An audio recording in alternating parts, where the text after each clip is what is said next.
It's here. Are you excited? It's finally day one of our event, Make Peace with Your Body. And I'm nervous and I'm excited. And I can't wait to dive into talking about body shaming in our culture. And now you might not be most excited about day one. Day two is talking about belly love tips. And day three, we will be doing some mirror work. And it's very important that we start to understand that there's nothing wrong with us and that you are perfect, and how we've been so influenced to become part of a culture where it is the norm for so many people to hate their bodies.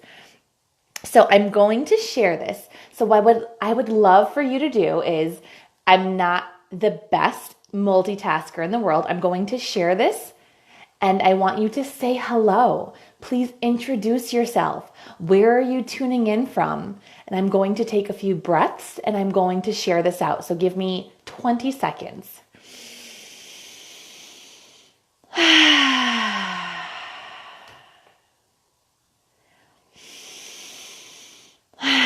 Because last time I did this, I did a meditation event last month and I attempted to multitask at the very same time.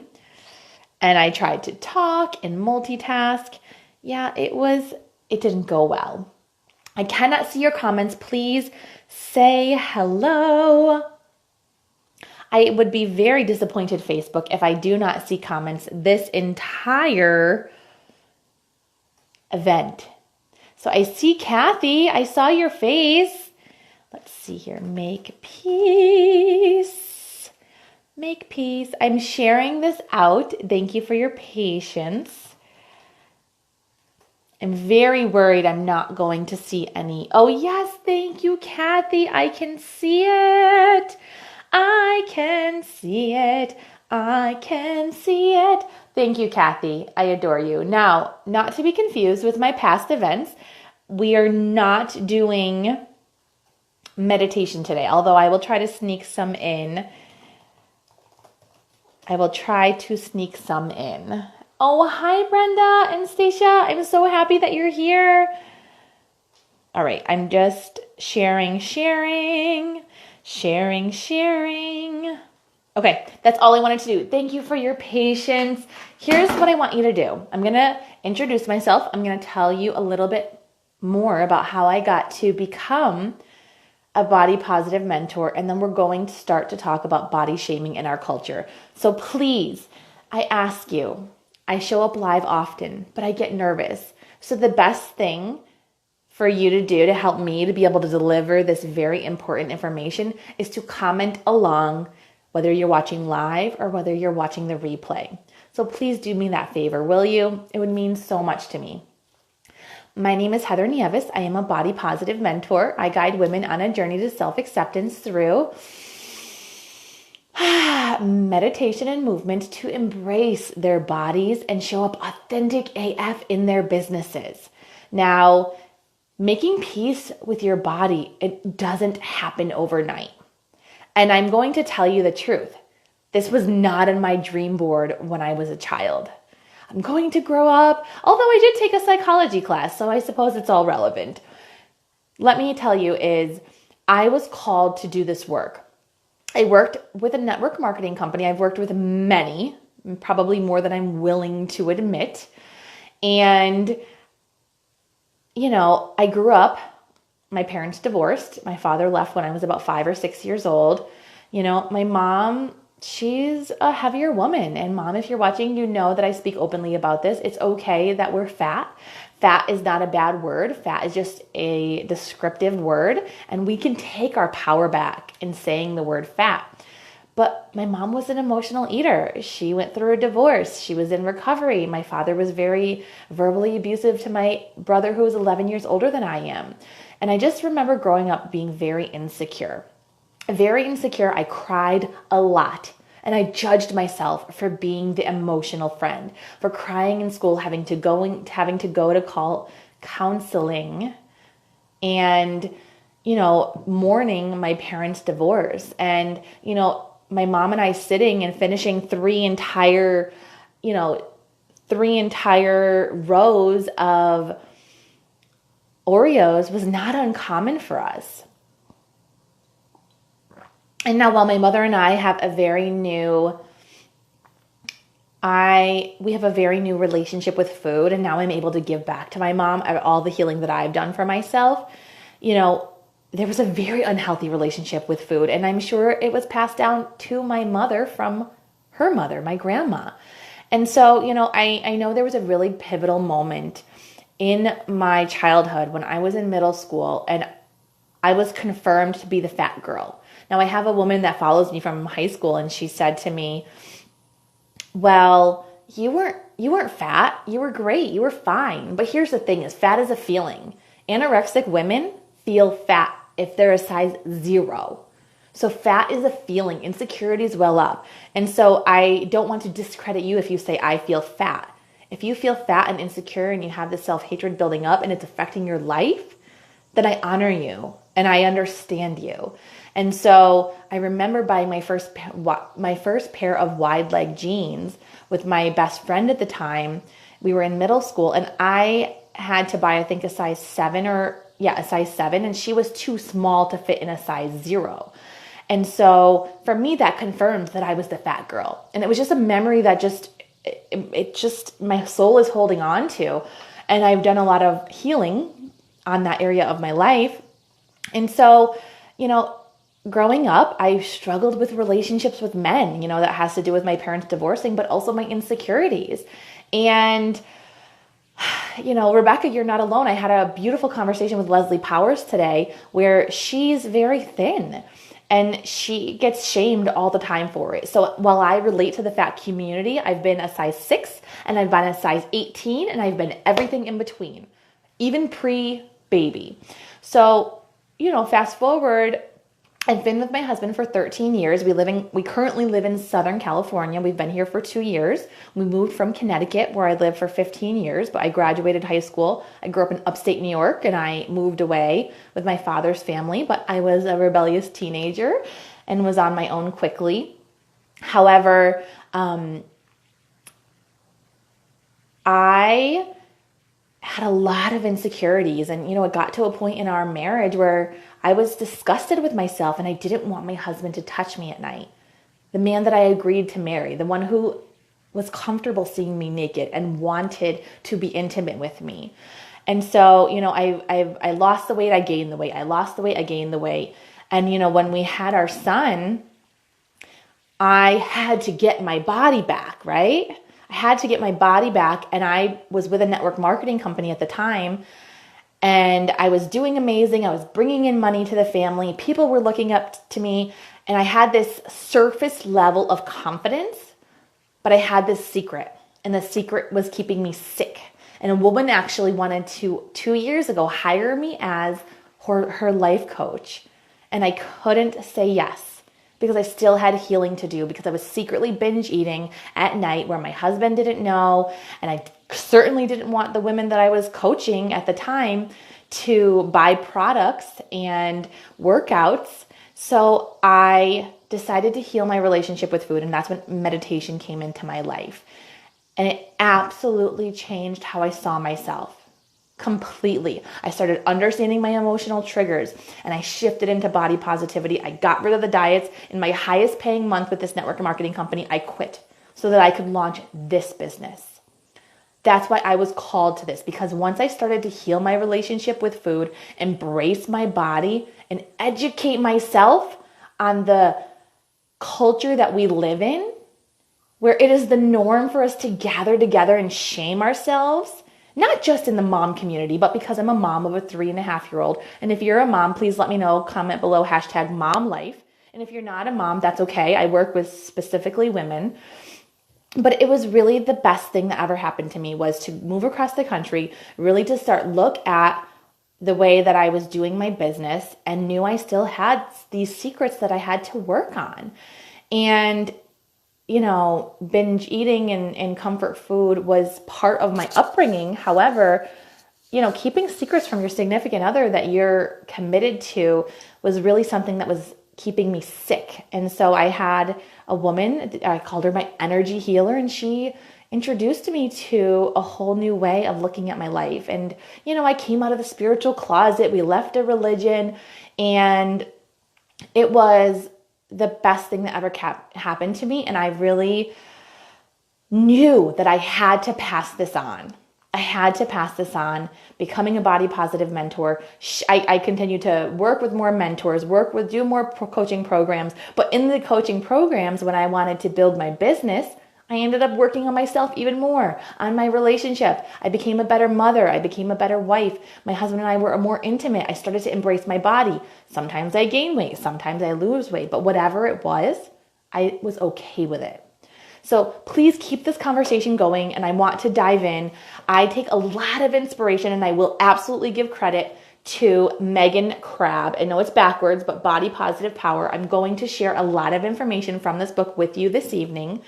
And so thank you so much for joining me. If you have a friend that RSVP'd to this event, please tag her below.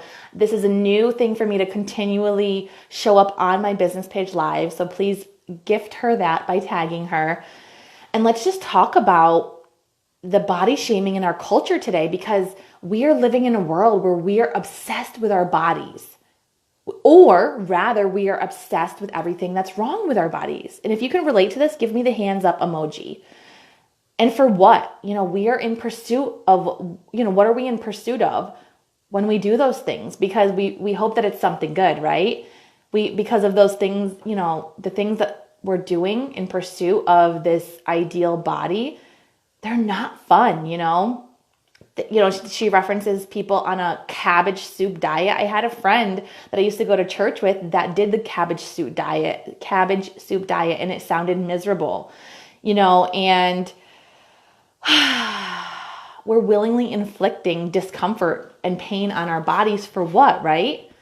We do it to get the perfect body. And maybe this doesn't necessarily apply to you, but this is the collective from this book. And, a lot of us are doing it to get the perfect body, to get the flawless, unblemished, ideal body. Some of us are spending our entire lives chasing the ideal body. And I'm 33, and I can tell you over the years, when I've gained weight and lost weight and gained weight and lost weight, I go back to a 10 or a 12. So that's a sign to tell me that this is really where my body's meant to be. And our bodies fluctuate. Winter is coming. Ladies, I'm going to tell you something important. Are you listening? Winter is coming. You're going to gain weight, and it's okay. Because naturally we don't want to be outdoors. It gets colder no matter where you live in the world, right? Less daylight. We want to go inward, and that's cyclical, and that's a whole nother conversation with regards to the moon and the seasons, and it's okay. So know that and be okay with that. So,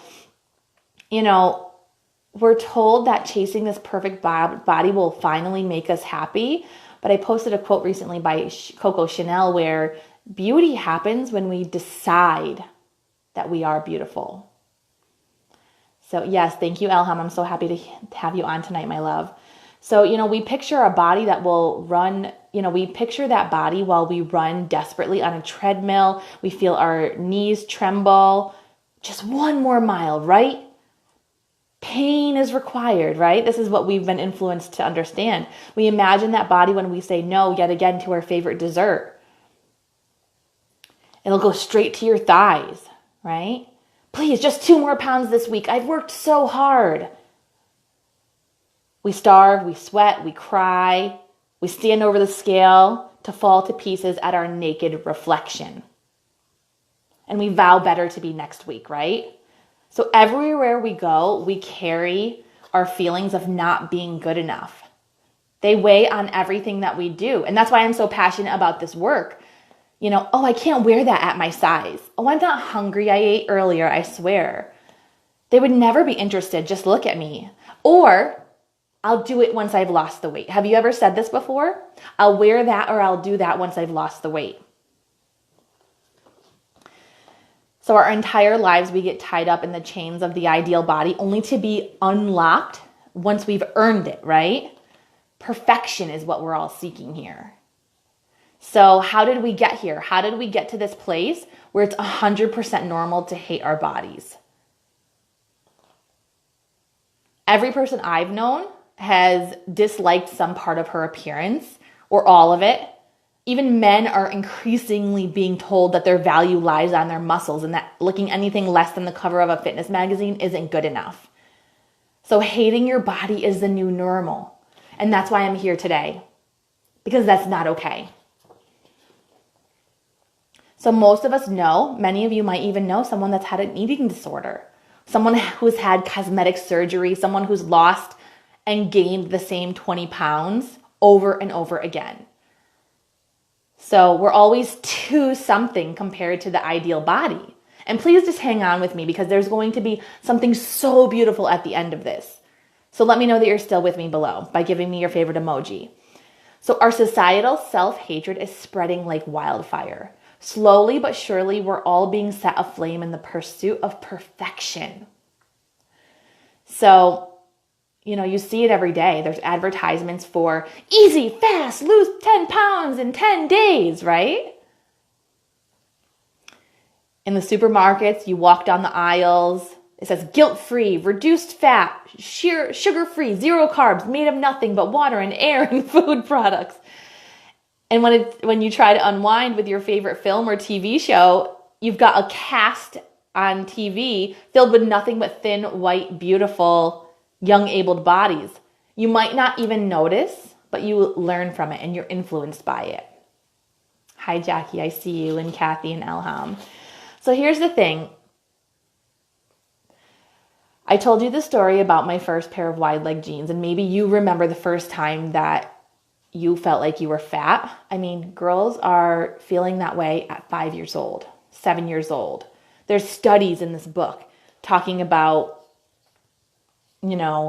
how young children, even at the age of 3 years old, have body image issues. And that's not okay. That's not okay. Living this way is affecting our relationships, how we treat others, and how we think we deserve to be treated. Yes, Elham, we are programmed from the shows that we watch. It seeps into our professional lives, determining what we have the energy to accomplish and the will to aim for. And then if we don't measure up to societal standards of beauty, we see ourselves as failures, burdens, and disgraces. We don't just hate our outer shells, but we're hating our whole selves. So that's why, yes, I call myself a body positive mentor, but the work I do is so much deeper. It's self-acceptance beyond the physical. And it's exhausting, right? Do you feel like it's exhausting? Let me know below. Say exhausting. Because I know that I'm not the only one that feels worn out by it all. That's why I'm here today. So, those extra pounds that we've learned to see as hideous flaws turn into the weight of the world on our shoulders. So if you felt this way, let's just stop for a moment and let's just breathe that weight out. So just breathe in and breathe out. You don't have to carry the weight on your shoulders. If you feel the heaviness, the pressure, the weight of all the ways that you've been told you're not good enough in our current cultural game of how to be beautiful, none of us are good enough. We keep playing by the rules because we've been promised that it will be worth it in the end. Even if we stumble or fall off the diet or regain the weight, we get up and try again, because then maybe we'll see it next time, the image of the body that will finally make us happy. So I want to tell you a secret. Happiness is not a size. I want you to type that below. Happiness is not a size. And I want you to say it with me. And if your littles are sleeping, whisper, happiness is not a size. It isn't a number on a piece of fabric. It can't be found in the calorie count. And it as sure as hell is not being found on the bathroom scale. So I know it's hard to believe. Oh, yeah, happiness is not a size. So then how? How do you make peace with your body? Are you curious? How do you make peace with your body then after all? Here's how. We have to unlearn all of the lies that we've been taught about the way that we look. And then slowly we can learn the truth instead. And those of you that are new to following me, thank you. I'm so grateful that you're here. And those of you that have been following me know that we can unlearn those things and we can let that shit go through meditation. We're not doing a meditation today, but if you registered at heathernieves.com for this event, you are gifted my 7-day meditation series that I did last month. It's a body positivity series with 7 entire days of meditation. So we can slowly unlearn the truth instead. And if it doesn't happen straight away, or if it feels like it's too difficult, I want you to remember, these are not just her words in this book, I want you to remember that you were fighting against a lifetime of negative conditioning about your body. It is not easy to undo all of that and embrace a new way of thinking. So this is important. Are you listening? Be patient with yourself. Be kind to yourself. And most of all, keep reminding yourself that you deserve better. I promise to continue to remind you of that. Thank you, Stacia. I appreciate that. We all deserve better than spending our lives hating our bodies. And so I want to continue this, but I am opening up my private coaching community, Authentic AF, next week. I am offering free coaching calls between now and then. If you'd like to schedule one, please message me and I will send you my calendar so we can talk more about if this is a good fit for you or not. I'm on a mission to help women rise up without going into debt when they hire a coach. So if all of this is resonating with you and you feel like our souls are aligned, then feel free to message me. So, the most important lesson today is that the image of the ideal body that you've been holding on to for all these years, it's a freaking lie. It's a lie. And female beauty ideals are the best marketing scheme in the world. I mean, for them, what better way to make money than to make half the world feel ugly and then sell them a solution? All of this is perspective. It's time for you to have a fresh perspective. And if you stay tuned, tomorrow I'm going to give you belly love tips. And then I'm going to give you some mirror work tips. And you're probably not going to want to do the mirror work, but that's going to be some of the most powerful work that you're going to do here. Elham, I would be honored to speak with you, my love. So are you still with me? Give me your favorite emoji below. And if this is a lot to digest, because I want to share this timeline with you. It's extremely important to understand this perspective of our history and our culture as far as bodies are concerned. So join me. Take a breath.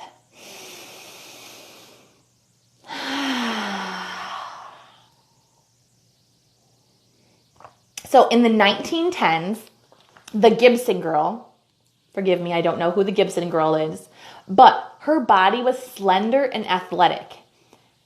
In the 1890s, the Victorian ideal was soft, plump, and corseted for a smaller waist. In the 1920s, the flapper was the ideal. She was slim and straight, her breasts were bound, and dieting began its reign. Miss America 1922 was 5'7", I'm 5'7", and 140 pounds. Wow, I've never been 140 pounds. I can't even imagine being at my height with my body frame. I've been down to 160, but 140, I would be very, very slim. So then in the 1950s, compared to the flapper, the 50s ideals were busty, curvaceous, but the iconic Marilyn Monroe was still very slim. She was a 36, 24, 34. In the 60s, mini skirts and the arrival of Twiggy meant that thin was in. So do you see this trend? Skinny, curvy. And then in the 90s, Kate Moss rose up in the modeling world. She was 100 pounds at 5'7". And then today, the ideal, so that was the 90s where skinny was in, right? And remember like Alanis Morissette and that time? Now, the ideal is curvy in the right places and toned all over, like Kim Kardashian. And no disrespect to her, but she is what the ideal is put in our face. So body positivity, I want you to listen to this. Body positivity is often misunderstood as wanting to make a new body type the ideal, one that's bigger and curvier and represents those of us who spent years on the ideal body sidelines. But the truth is, this is her speaking collectively for the body positive community, is that we don't want to change the ideal, but we do want to abolish it. We absolutely want all bodies to be celebrated and idolized, represented and glorified. The women on the magazine covers can stay, but if they're going to have to make some room for the rest of us too. So, are you enjoying this?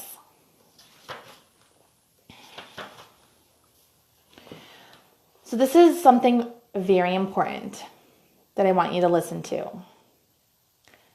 I want you to try your hardest to believe this right now because this is coming to a close. I want you to say this to yourself over and over again. You are not the problem. Your body is not the problem. The problem is the culture. The problem is the rules. The problem is the ideal, not you. Write that below, not you. How you feel about your body is not your fault. All those insecurities aren't something that you've just made up and decided to torture yourself over. This is something that has been done to you, to all of us. This is absolutely a problem, but it is not you. So you might still have a hard time believing that. And after all, you've been blaming yourself for so long, but you didn't ask to be born into a culture that values how we look above who we are as people and prizes thinness so highly. Because here's the truth. We weren't born hating our bodies. We weren't. So I really like this part. And maybe you're thinking, oh my gosh, why is she just reading from this book? But here's the thing. If you're in business, you might feel like a fraud doing this. But the truth is, we're all just learning from others and passing it on and passing it on and passing it on. But this person is not the only person I've learned from. But the new ideal would be no ideal at all. It would be all of our bodies celebrated and represented. It would teach us to see the beauty all around us and to see ourselves through kinder eyes. It wouldn't use yet another exclusionary image to divide us, making fat and thin out. Fat in and thin out. So I was going to start talking about the F word, which is fat. But I think what I want to do here is leave some for tomorrow. Yes. That's right, Brenda and Stacia and Elham. You are not the problem. So I hope that this brought a new perspective to you. And the beauty of my work is that affirmations, mirror work, the body love tips that I'm going to give you are very powerful. But if you also practice meditation and movement, so that you can connect with your body, you can connect with your highest self, all of this information will actually come in easier because you're making space for it. You're starting to clear out all of this negative, stagnant energy that you're holding on to. So if you registered at heathernieves.com, I sent you that free 7-day body positive meditation series, as well as my free 31-day self-acceptance calendar full of more meditation and yoga prompts and just incredible self-love tips to get you on the self-acceptance path. And then I have a free gift after the 3 days, as well as I will send all 3 of these videos for you for future reference. So I'm on a mission to serve as many women as possible. And so I'm going to continue giving free information, free tips, free coaching. I do free coaching Friday and my group meditation for mamas and more once a month. And it is one of my favorite things to do. So if you're enjoying this, it's not too late to invite a friend, have her RSVP to the event or tag her in the videos each day. I appreciate the hearts, Rebecca. Thank you so much. If you have any questions, you are welcome to comment below. I am still offering those free 20-minute coaching calls for the rest of the week because I am opening up the doors to my private coaching community where we're going to be doing a piece coming up where we're going to start understanding our relationship with food and understanding our emotional triggers. So if that's something you're interested in, we're finishing up a very intense self-acceptance program right now. So I offer weekly meditations in that community as well as weekly coaching, private coaching as well. Everyone gets a free one-on-one session when they join that community. So the doors will open to that at the end of this week. But I have enjoyed hanging out with you. And Rebecca, you are not alone. That happens to me, even still to this day, understanding my triggers. It's just a decision if I'm going to give into it or if I want to overcome it and say, not today. So I would love to ask you if you are meditating, because that's really an extremely important part of this process. And I hope I brought, a new perspective to you to help you start to make peace with your body. And just know this is just the beginning. Tomorrow is going to be so incredible with belly love tips. And then Wednesday we will be doing mirror work. And Rebecca, you are so much stronger than you think. So I'm going to brush off that comment that I am weak, because you are not weak. You birthed children. You are so effing strong. And those of you that are moms that are watching, I want you to remember, when you feel like you can't do something, remember the effing miracle that you have experienced. You housed a child for 8 or 9 months. You birthed him or her somehow, vaginally or by C-section. And you are sacrificing so much of yourself to take care of them. So you are so effing strong. Brenda, I'm so honored that you joined me tonight. I greatly appreciate your presence, as well as every single person here, whether you are on live and you are on the replay. Let me see what time it is. It says it's 8 o'clock. Okay, so this is going longer than expected. I was going to sneak in a meditation, but I'm going to have to say no. But you know what? Let's close this out, this event, this day one event, and let's just close our eyes and let's just breathe. Ready? Go ahead and breathe in and breathe out. Being grateful for those that joined us, whether you were live or on the replay, sending out so much love, holding hands, letting this to be a reminder that you are not alone in how you're feeling. And you don't have to continue to feel this way. If you are sick and tired of feeling this way, continue showing up for yourself. And if you are having a hard time showing up for yourself, show up for the other women that are here. Support them. And very soon you will begin to see the light within yourself that is ready to shine so brightly, so that you can experience that freedom that your soul is longing to feel, because it's in prison feeling this self-hatred. So just take one more breath with me. And I will see you tomorrow night, 7:30 p.m. Pacific.